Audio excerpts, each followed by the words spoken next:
I'm talking about partnerships today, but it's a special kind of partnerships because it's the partnerships, they're informal partnerships that you use online marketing to create. So it's a nice little crossover, I guess you could say. And it's something that I use a lot, especially in the past couple of years. I really have been leaning on this method of online connecting. So a little bit about me. I'm the founder of HopeWorks Design. That's my marketing consultancy. My main niche are professional services. So if you're an AEC, which is architecture, engineering, construction, if you're a coach, if you're a consultant yourself, then you're a part of my main market. If you sell services of any sort, like I said before, I can also help you. And what we're going to cover today is a few different things. So I'm going to introduce you to or remind you if you've been to a previous session that I've done, this might feel familiar. The ACE marketing framework. And then we're also going to talk about strategic partnerships and how to get them. And we're also going to talk about how to measure your results. So you know that what partnerships you should repeat to see similar results or to improve your results. So let's get things moving. What is ACE marketing framework? So this is a proprietary assessment that I've created. A stands for attract, C stands for cultivate, E stands for expand. And what it is an assessment that helps you evaluate your current strategies, your marketing over these three key areas of your marketing. So are you attracting the right audience? Are you cultivating trust with that audience? Are you expanding on sales opportunities? With that audience. And so usually a business will be really strong in one area and not quite as strong in another. And so if you can find that for yourself, like using this framework, you can quickly identify where you might need a little extra support. And then I can tell you specific strategies to help you do that, right? So we can go over that right now. Attract, cultivate, expand. So this is like the matrix, and there's specific questions. You will get a copy of this after. I don't want to spend too long on this. This is just to give you a foundation for how to do some outreach for partnerships. But, you know, if you evaluate your own business pretty quickly, do you feel that you need more help in the attract column or more so in cultivate or expand? And that's going to mean different things for different types of partnerships that you can benefit from. So if you don't really have a crystal clear idea of your ideal client, or if you do, but you don't feel that you are consistently attracting them, or maybe you do feel that way, but you feel that even though you're getting new leads, you're not really meeting your revenue goals. So if you're anywhere in this column, then you have like, maybe a challenge with attract. And then for cultivate, it's like, okay, you're bringing in the leads, like no problem, but they're just kind of sitting there. You're not doing anything with them, right? So, are you communicating your value properly and clearly? Are you sharing success stories or case studies, testimonials? Um, are you engaging with your audience to make sure that they are getting helpful insights, updates, and are they responding to that? Like, if you do share case studies and testimonials, does your audience actually respond to that and engage with you with your content? And then for expand, that's all about sales. So are you confident that there's an alignment between the sales, the services that you are selling at the price you're selling it for and what your audience expects? Are you turning your leads, like if you're great at getting leads and great at nurturing leads, are they actually converting into sales? Like all of that work you're doing to attract people, are they actually becoming clients or customers? And then are you turning your clients or customers into repeat business? So, and getting repeat referrals, right? So if any of these places you feel like you might be a little weaker on, that's fine. Most businesses have a weaker spot somewhere, but I can show you today how you can use partnerships to close that gap and to really improve your marketing and sales. So I want to show you some examples just so the matrix makes a little bit more sense to you. So say you were low across all aspects, all three parts, attract, cultivate, and expand. Then what you could do to improve that is one, that tells me that you probably need to clarify your audience and craft a clearer message about what you do, what you provide. You may need to create a lead magnet, or if you have some, you need to create a lead magnet that your audience actually is excited to get and sees as valuable. And then you may need to offer a low barrier product or service. So this means like something that's considered a low ticket offer, to so that people can kind of have a taste of working with you or taste of your products and have a good experience and then come back for more. And then if you are really great at attracting leads, so high attract but low in cultivate and expand, then that tells me that your messaging is fine, but you're not building the trust that creates sales, that creates clients or customers. Or it means that your offers are misaligned. So your messaging is great in terms of attracting your leads, but they're not buying from you because how you structure your offer or your is not aligned with what your audience expects. And those are simple tweaks that you can make, to, kind of get that flow to make those leads convert into sales. And then maybe you are really great at sales. Like if you're a person that says, oh, if you put someone in front of me, I can sell to them. I'm great. I can sell, I can close a deal. But you have a problem with attracting them in the first place, then you want to look at your brand messaging. You want to look at your lead generation strategies, and you want to lean on social proof, testimonials, case studies, and how you are leaning on them. So maybe it's if you're sharing them, but it doesn't seem to affect anything, have any impact. It's how you're framing it. So it's just looking at what you're doing and seeing how you can tweak it to get the results that you want to get. So now I want to jump from ACE. That's just, again, that was just a base, to jump into strategic partnerships. So when I'm talking about partnerships, I'm not talking about, merging with a business or anything like that. I'm talking about informal partnerships like collaborations, sponsorships, providing value to someone else's audience in exchange for them doing the same for you. So this it's like, and this is something you can do within the Slack community. Like on this call, like you might find someone else that you share the same audience, but you provide value to that same audience in different ways. You will make a good partnership. So, it's just saying, hey, like we both offer something to the same audience.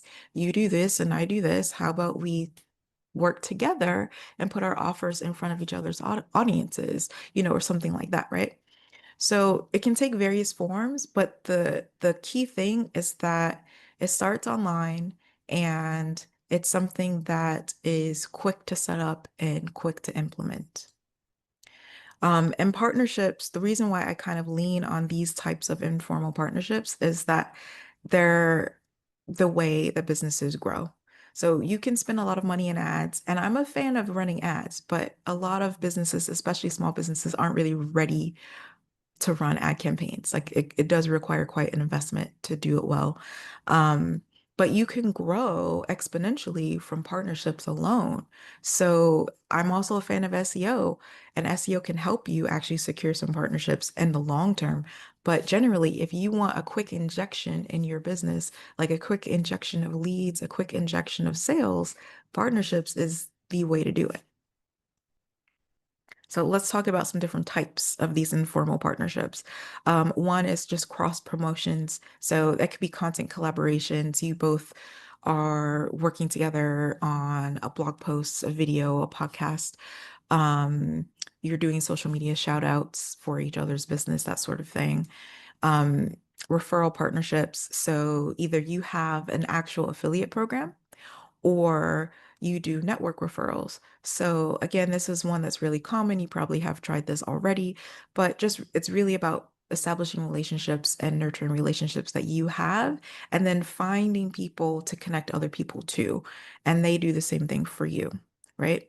But there's a way to go about network referrals that makes it more systematic, so it doesn't feel like you're just at the whim of whoever you happen to meet, right? You can make this very intentional and make it something that you can rely on in terms of referrals for your business, right? And then there's resource exchange partnerships, the quickest way to get new leads. It's literally a resource swap typically. And it's like, hey, Annie, we share the same audience, and I have this really cool lead magnet that your audience would love, and you have a really great lead magnet that my audience would love.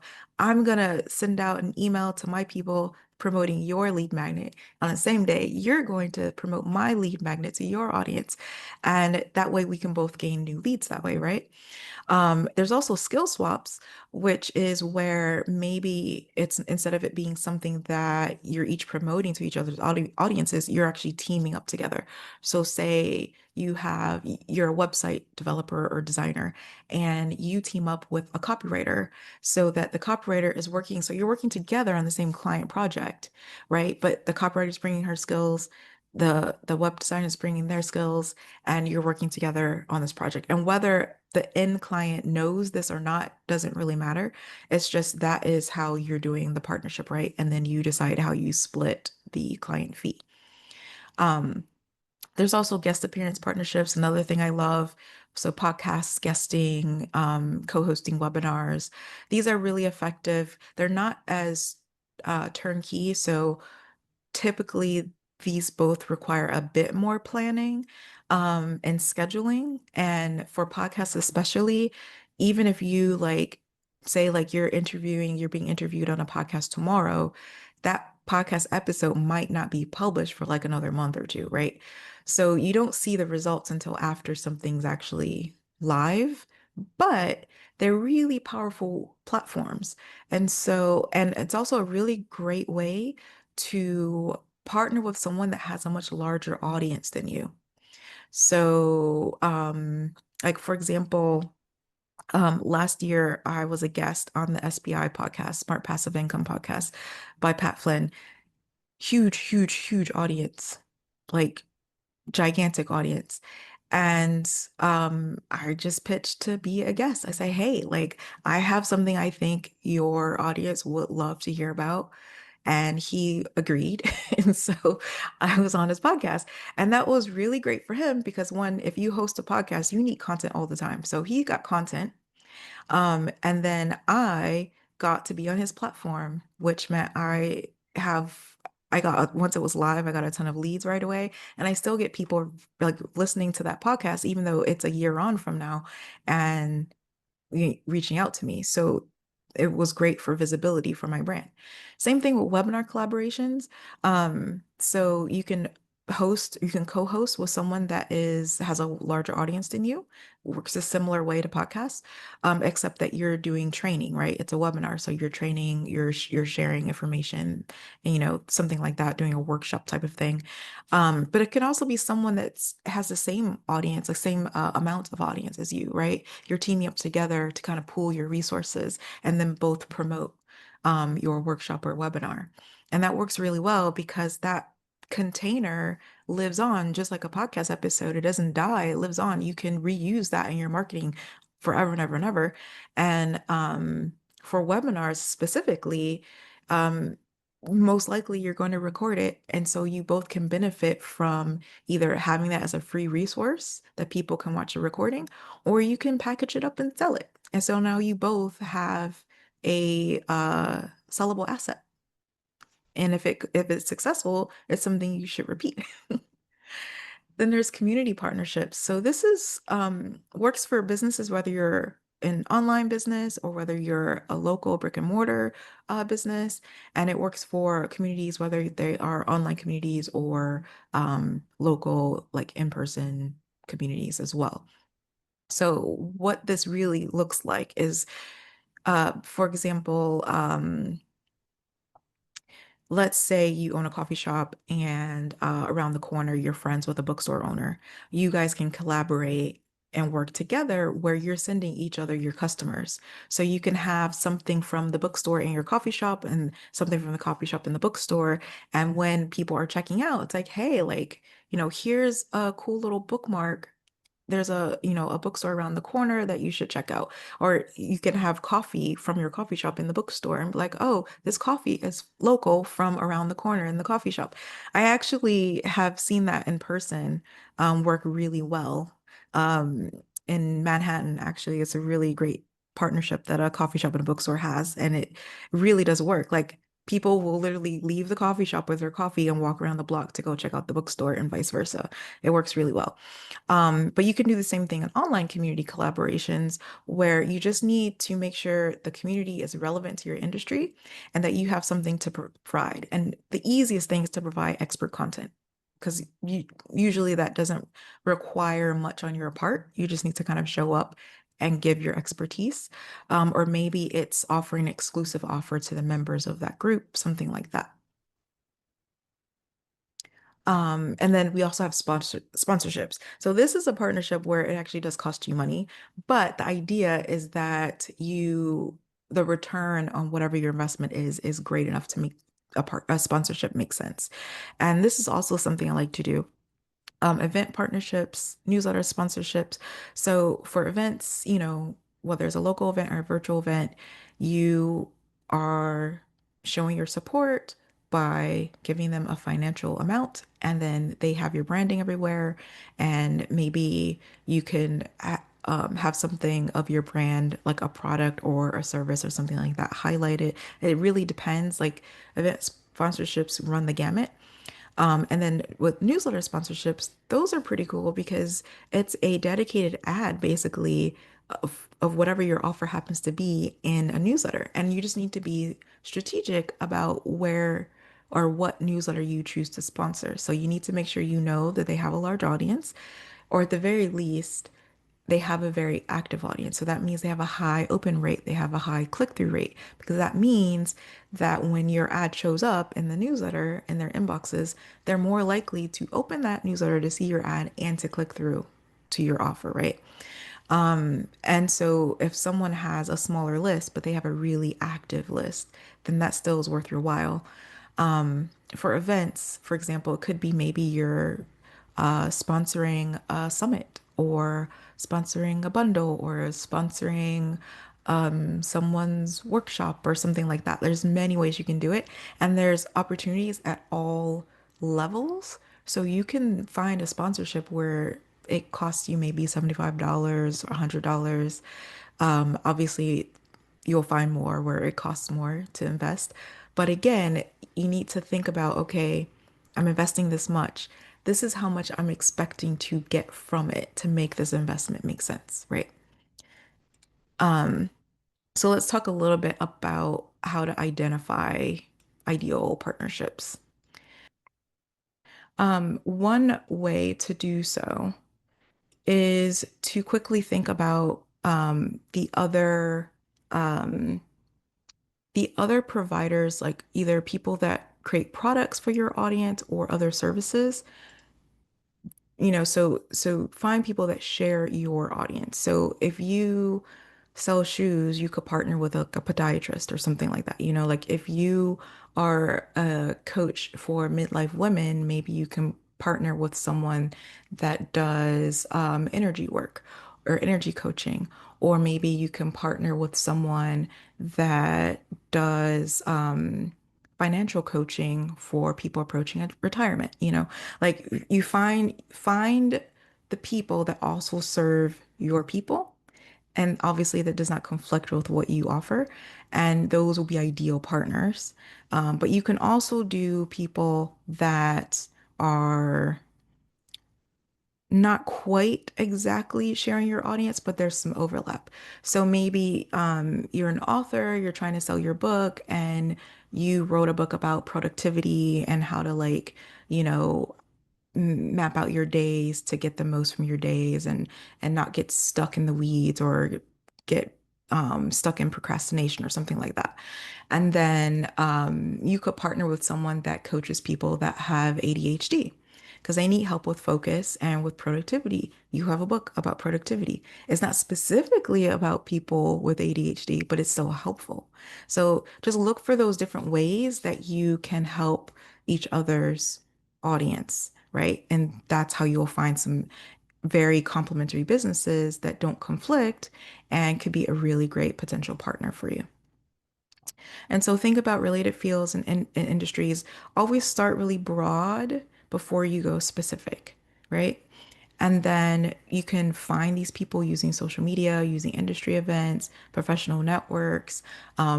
if you belong to networking groups or professional like industry groups, go through the roster and see who's on there and what they do and reach out.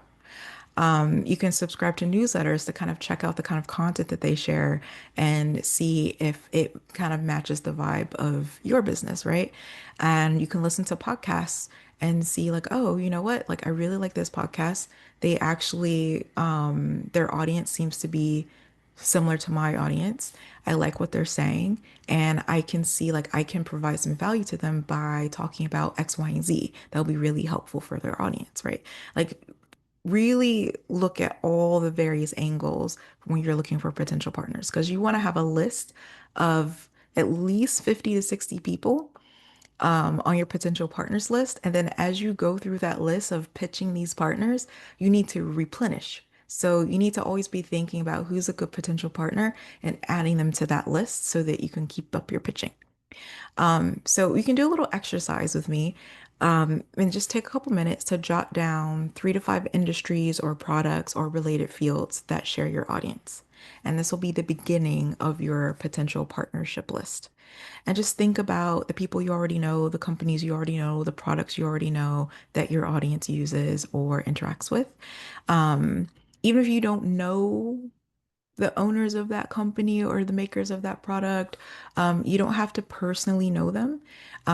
Obviously, it's helpful if you have a personal connection, but it's not necessary. And this is your place to start your list. And like I said, ideally, you want to have a minimum of 50 to 60 potential partners at a time on this list. The more, the better.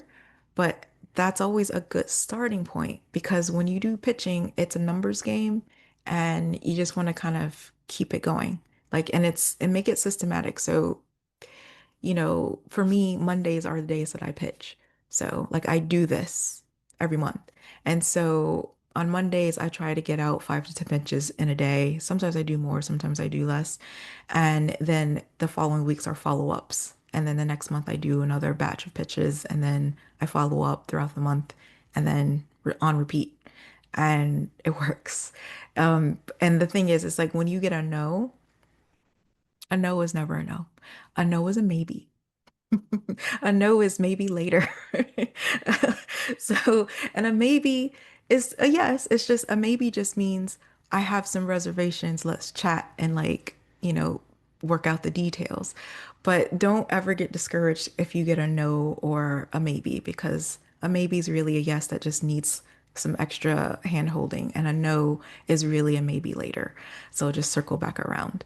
The one thing you do have to watch out for, though, are ghosting, people just not responding. And that's where you need to follow up to the point where you feel like you're a nuisance. Like, if you don't get a response, keep following up until they tell you to stop. If you feel like I followed up like 7 times, no, no, no, no. 17 is the minimum. So if you haven't met that, if you haven't followed up 17 times, you haven't done enough. But don't worry about feeling like a nuisance, just do it anyway. So I want to kind of walk through a really good approach for pitching your partners, your potential partners. And you need to establish a connection. So like I said, you don't have to personally already have a connection with someone you want to partner with, but you need to establish one if you don't have one already. And that could simply just mean connecting with them on LinkedIn, following them on their most used social platforms if they're if they use social media. It means listening to their podcast if they're a podcast host, leaving 5-star reviews with a comment. Um, if you, it could mean subscribing to their Substack. It could mean joining their free networking events. Whatever it is they do, you need to be in their world, right? You need to show that you know who they are and what they provide, and that you're interacting with their brand on some level, right? And then when you're structuring your pitch, you need to be very specific and why you're contacting them because we're all busy business owners and no one's going to sit down and read a pitch from someone they don't know if it's all about the person that sent the pitch, right? So you need to get their attention by saying like, "Hey, great episode. Oh my God, on your podcast about so and so, like put the title in there, put a sentence about what was talked about, prove that you actually listened to the podcast episode, like as an example. Don't just say, "Oh, I love your podcast." It's like, really? Do you even listen? Like, so like show like, hey, the episode was so and so, and you talked about this that really hit home. And oh my gosh, like I shared it with my audience because I know it would be helpful for them too. Like that's gonna catch someone's attention, right? And make sure you leave if you're going to go after being a guest on someone's podcast and you're going to say like, hey, I love this podcast episode, make sure you also have reviewed and left a 5-star rating on that podcast episode because that's also going to catch their attention, right? And then once you've established that, hey, like, I know who you are, and this is why I like what you do. Then you say, I'm contacting you because, and you want to quickly kind of summarize what you're pitching them on, what kind of partnership. So if it's a podcast guest thing, like I would love to be a guest on your podcast, this is the value I can provide your audience. Lean on the value that you're giving them, and then you can go and talk a little bit more about yourself, and what you do. And then at the end, you want to wrap it up by reiterating that value that this partnership and whatever type of partnership it is will provide your potential partner. And then you need to very clearly ask for a yes. Don't say, like, oh, let me know if you're interested. Like, no, no, no. Like, when would you like to do this? How, like, what's the next step for, like, be really clear. Like, would you like to do this? Um, so that they know they need to respond. And like I said, you'll get a yes, you might get a maybe, you might get a no, but maybes and nos are still versions of yeses, so it's all good. And so here, you'll get a copy of this too, but here is some examples of some pitches that you can use. And so the one on the left is about like a lead magnet swap. So you want to do a resource swap with someone, and the anchor here, that's the part I'm saying like, hey, like I'm saying I know who you are. So like, oh, I got your lead magnet on this and it is really great. I want to share it with my audience. And then, you know, I do this, and this is how I help our, shared audience. And I have an audience of this. Now, this part I have to say is not always necessary. If you have a small audience, you don't need to say my audience is this much. But if you have a fairly healthy size, like if you have, 1,000 people on your email list, or you have thousands of followers on social media, it would be nice to put that in here because that's nice to see. If you don't, if you have 2 followers and 5 people on your email list, that's fine. Just don't call it out. You don't need to do that. But you can just say like, we share an audience. I have an audience of, action takers who do blah, blah, blah. And I love to do a lead magnet swap with you. And you go on and you go on and you go on. And then you ask, are you interested? And you send the email. The one on the right is more for podcasts, right? So I listened to your episode, really appreciate this. This is what I got. I left a 5-star review. I'm this person and I do these things. I would love to be a guest for these reasons. Here are some topic ideas I have.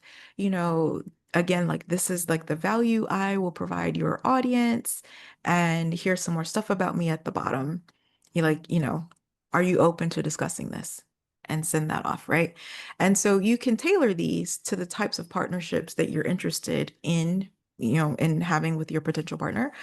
But if you have a template like this to follow and to quickly tailor, then the pitching part is really quick. If you know who you want to send these pitches to, and you have a base, like kind of like a form letter, basically, that you can quickly like um, tailor to each person, then actually sending these out will be pretty quick to do.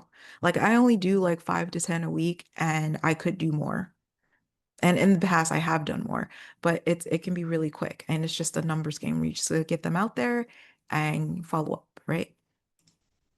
And so I want to also talk a little bit about how to measure success. So key metrics, and then how you can kind of build upon these partnerships that you've created into something that's more recurring, right? So if you have a successful partnership, it shouldn't just end there. You should do it again. So if it's a lead magnet swap or a resource swap of some sort, and you got a bunch of leads and you're happy, and you check in with your partner and they're happy too, then you should put your heads together and say, hey, let's do this again. What is it going to look like? When are we going to do it?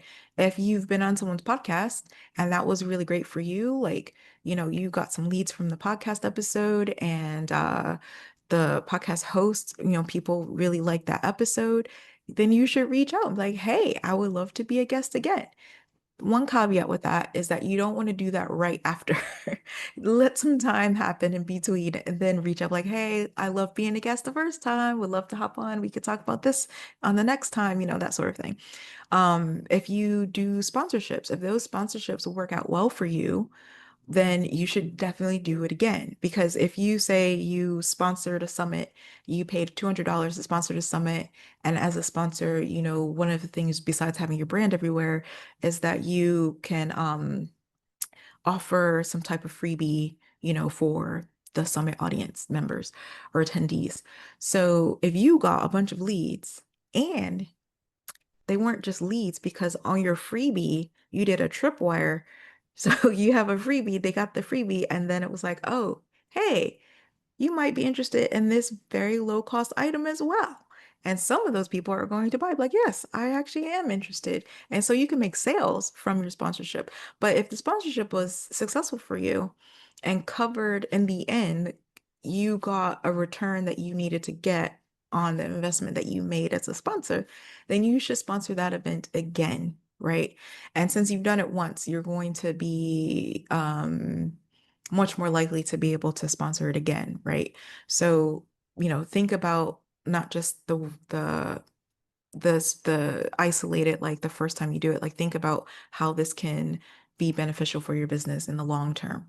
Um, and so to kind of figure that out, you want to make sure you set clear terms with your partner so you both have expectations about how the partnership is supposed to go and what you both want to get from it and what you're both doing from it.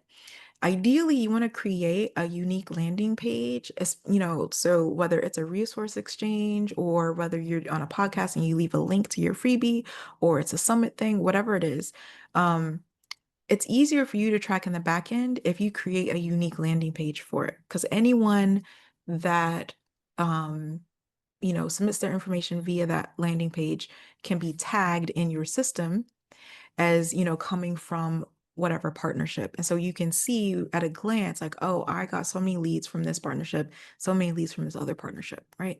You don't have to do that, but it makes it easier. And then ideally, you should draft any emails or socials for your partner.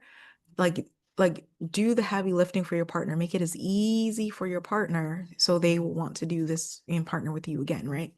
And then make sure that you and your partner stick to your plan dates of execution. Sometimes that can get a little tricky because life happens, but make sure you stick to it as much as you can. And then always follow up after the event with your partner to see their take, what their experience was, if they're interested in doing it again, and make sure that you note down, pull up a spreadsheet, like how many new leads did I get? How many calls do I have booked? How many sales were made? Whatever it is that the metrics that you want to track from your partnership so that you can see at a glance as you're doing these, because you can have multiple partnerships going at one time. You can be like, you know what? This was a good experience, but I'm not really getting what I thought I would get. I'm not getting the amount of sales that I thought I was going to get, or new leads, or calls book, or whatever it happens to be. So you can kind of say, I'm not sure if I want to continue being a partner with this person because it's not really working out for me, versus being able to really tell at a glance, oh, this partner, man, every time I do something with them, I get a flood of new leads. I get new calls. I get a flood of new sales. Like, this is great. I get a flood of referrals, whatever the partnership happened to be, right? So you want to have something set up so that you can see that at a glance and be able to make a business decision very quickly, right? And then I want to do a little recap before we go into Q&A. So strategic partnerships, they can transform your business by increasing your brand visibility, brand credibility, and brand growth.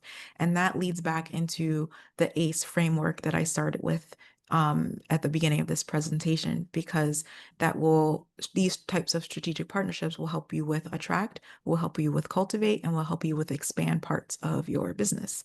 And by understanding the process of how you identify and secure and leverage ideal partnerships, you can turn these connections into very valuable business assets.